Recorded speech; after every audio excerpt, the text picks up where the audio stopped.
It's the worst day of my life.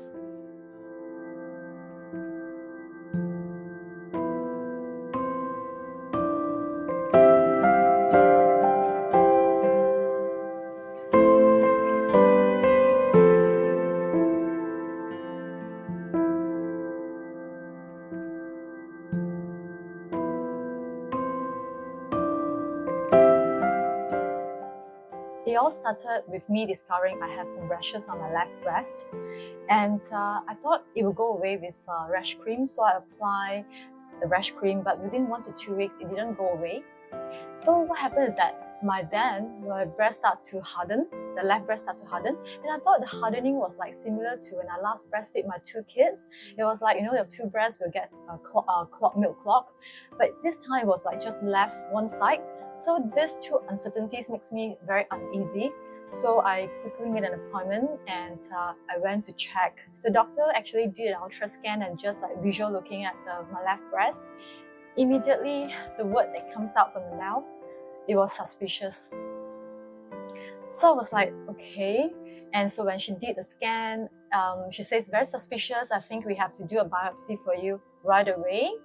So we can't confirm anything until we do the biopsy. I prepared myself mentally because I'm the kind of person that I'll tell myself that, okay, in anything that happened, just think of the best case, worst case scenario. So to me, I think of the worst case scenario as in fine, late stage, 4th stage.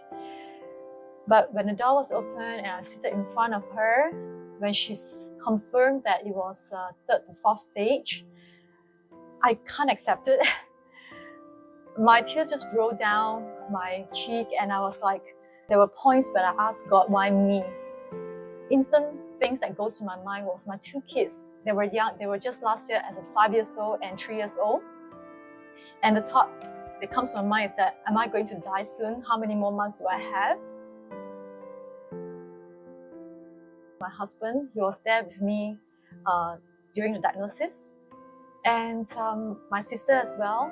And she really left everything behind. She's in Nepal. She left everything behind. She came over to be with me emotionally and physically.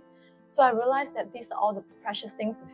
These are the precious people that's with me, and I'm very, very glad that they are with me throughout the journey. When the uncertainties comes in, right, I was like, what should I do? I asked the doctor, what do I need to do? Tell me. Because I'm clueless. I do not know what to expect. I think I was the ugliest moment during chemo. So when that happens to me and I was balding, the period, and I was balding and I was really I felt it's so ugly looking, and I had botox head. I feel my husband did not see me differently. In fact, he was like very worried about me, and he was just there for me. I came to the realization that whatever I feel, how bad, how down, how terrible, she must have felt at least 10 times worse than that. I try to be there for her as much as I can. I accompany her for all the doctor visits, the first few chemotherapy sessions. I try to be there as far as I can for her, picking up the kids, making sure that the timing picking up my kids is there. My kids basically, at the time they were very young, 2 years old and 4 years old. They have their meals, they get to school on time, so that Carmen don't need to worry about that. So I find that, wow, I already knew, our relationship was already quite good in the sense that we are strong in faith and etc. But it just allows me to see another side of him. That wow, this is a man that will be with me in one day. I don't look the same as when you got married to me, when I was pretty and etc. Even though I put on weight, perhaps it will be different. But even though I'm totally no eyelash and I was no hair.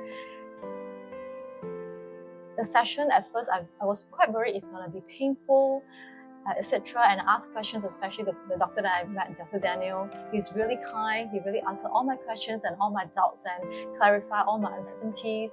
So, and he assured me that how it's going to be done. So I think I was mentally prepared. So when it comes to the radiotherapy session itself, I actually feel very comfortable. There's no pain. There's no discomfort. Perhaps the only discomfort was because the radiotherapy session is going to be done on the left breast where my heart is. So they have to do the adjustment to not touch the heart where going to be the area. So they did some adjustment where I have to breathe through a tubes.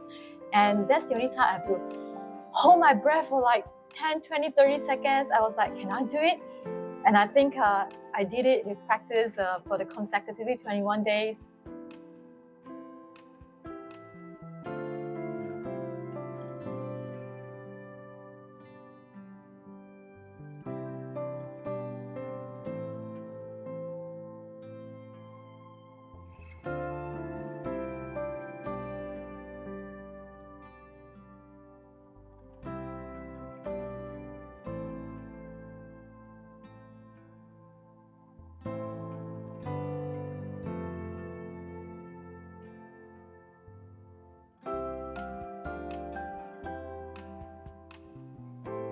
But other than that, the whole procedure and the whole process, I felt like I'm going back to a second home because of the people there and the doctors and the nurses and the staff at the radiotherapy center. I'm really very blessed to have them to actually make me feel so comfortable and safe throughout the journey. At my last day of the radiotherapy, I remember that, okay, this is it, this is the last day, and they asked me to ring the bell for graduation. It was so funny, and then I was thinking that, okay, and I want to say bye to everyone, see you again. I was like, oops, no. They said, no, we don't want to see you again. I said, of course, what I meant is that, okay, hope to see you outside, see you again outside.